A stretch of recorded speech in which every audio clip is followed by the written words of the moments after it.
Hey everyone, welcome back to the channel. If you're diving into crypto in 2025 and need to move your Ethereum from Trust Wallet to Binance, this step-by-step guide is perfect for you. Whether you're a beginner or just refreshing your skills, I'll make it simple, secure, and straightforward. Let's get started. First off, before we jump in, ensure you have the basics covered. You'll need the Trust Wallet app installed on your phone or device, a verified Binance account, and some Ethereum, ETH, in your Trust Wallet. This setup keeps things smooth and helps avoid any hiccups along the way. Step 1. Open your Trust Wallet app and head to your Ethereum wallet. You'll see your current ETH balance right there. That's where we'll start. Step 2. Switch over to your Binance app or website.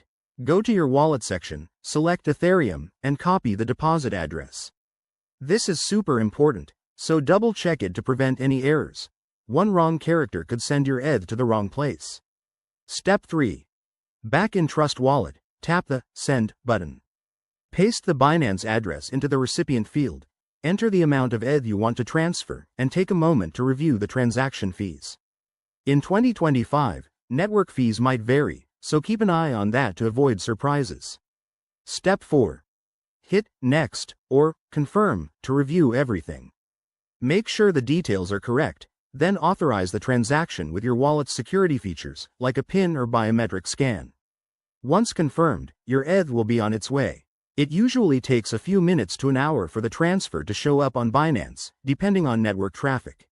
If it doesn't appear right away, don't panic, just check your transaction history. A quick tip. Always use the Ethereum network for these transfers to ensure compatibility, and never share your private keys. That wraps it up. You've now successfully sent ETH from Trust Wallet to Binance. If this helped, hit that like button, subscribe for more crypto tips, and let me know in the comments if you have any questions. Thanks for watching, and see you next time.